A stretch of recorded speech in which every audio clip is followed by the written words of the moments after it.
everyone, it is Leah from Dime Culture, and it is the first Thursday of July, which if you are a current subscriber, you are already aware that it is Free Activity Day. If you are not aware and you're new to this channel and to Dime Culture, every first Thursday of the month, you get a activity if you subscribe to my mailing list. So last month we had something called Bunny Fun. So it was an art template where you got to color in the lines or use the template for painting. And this month's activity is creating your own inspirational poster.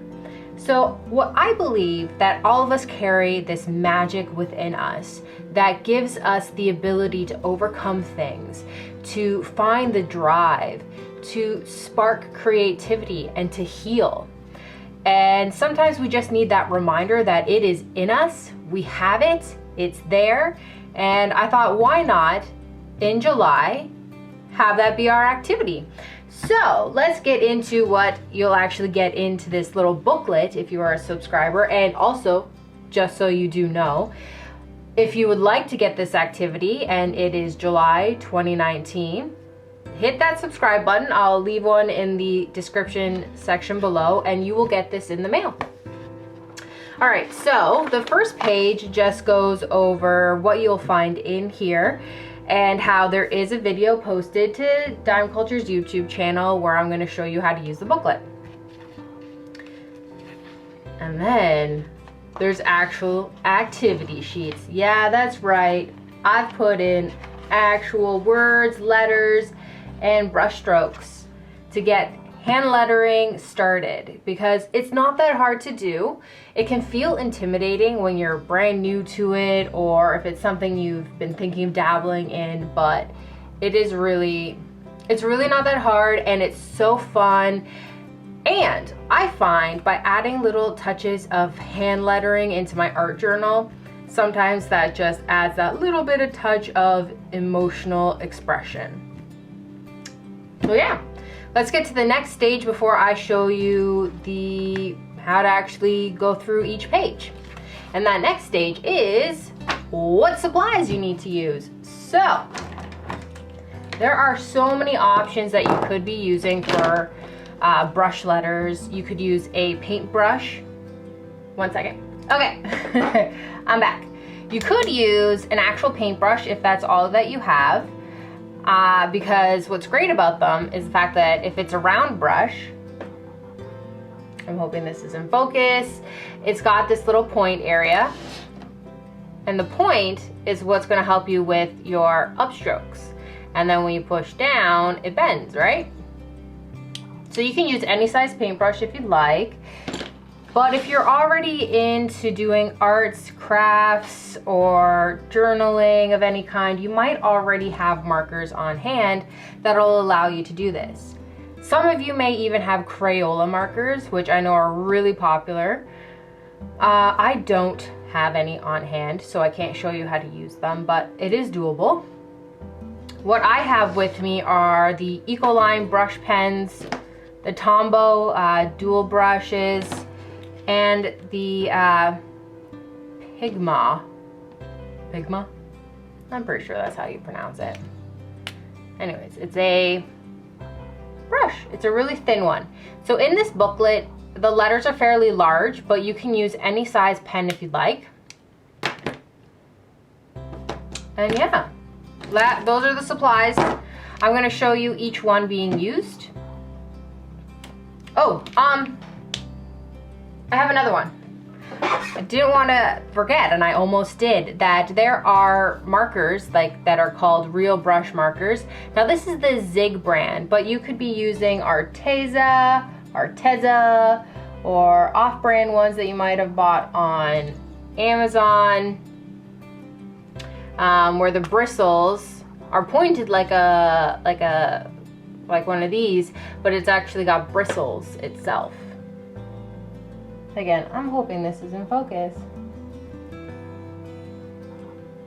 Okay, let's actually use the booklet.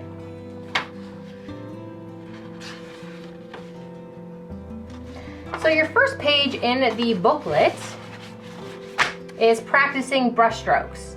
And in it you'll find what a brushstroke looks like, the actions you take, and then some practice rounds, and then you'll find blank sheets, blank lines for you to actually do one. So let me step you through it using one of my Tombows, because these are my go-to. I have several of these. I really like using them. So let's go. So you go down, start with the pointy end down here. You go up, push down for your downstroke, and then lightly pull it back up again for your up. Start to push down again. Up, down, up. Just like that. So you want your hand to feel comfortable when you're doing this. So don't feel like you're tightening. And I'm a heavy-handed person, but try to be loose because it's a loose activity. So you go up and down. So up, spin down, push. Go up, down, up, down, and up. And it's okay. If you get lines like this where it's not perfect, it's okay. So if you're drawing, you can always go back over it. On the letter pages, you will see the letter that spells out the word that is going to be used in the poster, as well as the letter deconstructed, and then with the arrows. Keep in mind, also, I just wanted to point this out because you might be able to see it on camera. If you're printing and practicing on just your basic printer paper, which I am doing right now, some of your markers may bleed through to it. So if you're using the paper individually and not stapled together, try to use it on something to protect your desk just in case, because depending on the markers you're using, they might be a little juicy or too strong for the paper itself. All right, moving along. So for M, I'm going to use my Ecoline brush because it is a different type of brush. It's one of those brushes that's really juicy and wet. The tip itself is a little differently shaped. So I'm going to start with down, then go up, down, and then I lift my hand, and then I go up and down again. So let me show you that again, but up closer. All right, so for M, I'm going to start up here, and I'm going to go push down, let go, up, down, up, down, swoosh. Now I want to show you a letter that's a little bit more complicated looking, but it's very simple to do. And I'm going to demonstrate using the Pigma brush pen. So for the S, it seems complicated, but really it's quite simple. You just do a brush up, and then you go down and loop it. So what we're going to do is we're going to start here. We're going to go upstroke, and then we're going to lift our pen, and then downstroke, which is thick, and then we're going to go looping it over. All right, let me show you that again, but up close. So as you can see, this is thinner than the last one. Right? So they're different sizes, so they do create different strokes, but that's okay. You do you. So I'm going to start with an up, then I'm going to go down, in, make a circle, down, back, up, and swoosh. There's an S. Okay, now let's actually put these letters together. I'm going to be using the Zig brush pen here, so then that way, just in case if you do have any of these bristled pens, you can see how they differentiate and how they can still be used to do this. One thing I do want to point out is in the booklet, I don't have the M connected to the rest of the word. However, if you do prefer to have the letter connected, all you have to do is just follow this little swoosh up a little further and then go over it with your A. So let's get started. So down, up, down, lift, up, down, lift. I'm going to connect it here. And then for the A, and also before I get onto the A, can you see how it's different here? It's the texture of the strokes are different. So let's get to the A. So A, down, up. And what's great about certain letters like A's, G's, C's is that they're all the same motion. You create that C, which is one motion, and then you just add on the next piece. So for the A, it's the downstroke, then up. G again, same shape, C shape, and then now we're going to go down and pull it up. I dot C. Up. There you go. All right, so I'm going to show this up close. So I am going to zoom in a little. With the Zig brush, because it has bristles, you can see that there is a texture to the word here. So let's see it in action again, but up close. So, just making sure I'm in camera. Down, up, down, up, swoosh. Now, when you're doing hand lettering like this, I find it's always best to go slow.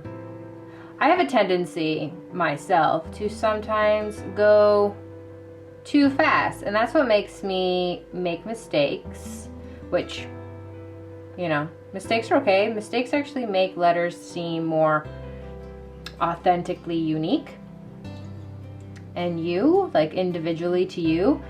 But when I make the mistake of going too fast, I skip letters or I misspell things because that's how my brain works, right? So if I go slow while doing my calligraphy, my hand lettering like this, it also ensures that I'm not accidentally putting the wrong letter.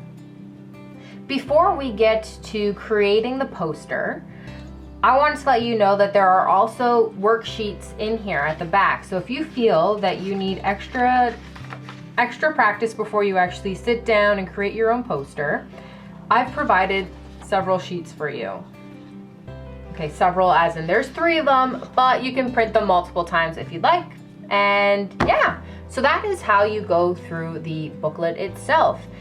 Now let's actually see how this activity, how this practice booklet can be put into action creating your own poster. Hello everyone, it is Future Leah speaking.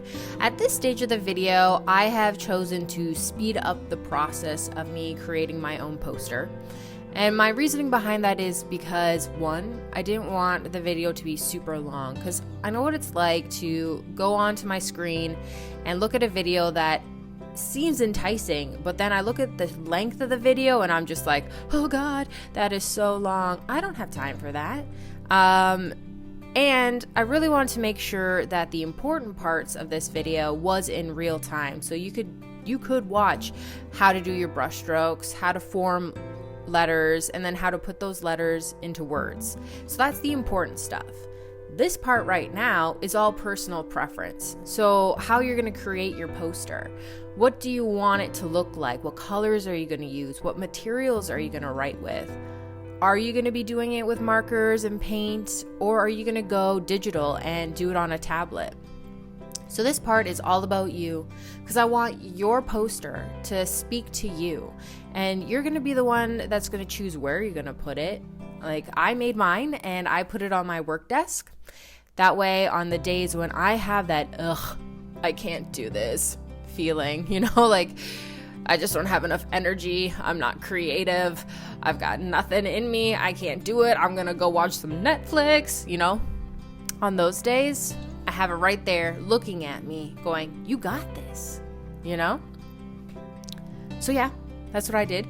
I also want to just step in here and ask you some questions because I want to be able to help you better. And all your feedback and your comments, they mean a lot to me, and I want to help you guys, right? So by me asking some questions and you answering them, I'm going to put one of those polls up at the top, so you're going to see an icon appear, which is super great with YouTube. I'm glad that they have that feature, you know, so I can ask you a question and you can actually click yes, no, or whatever the options are.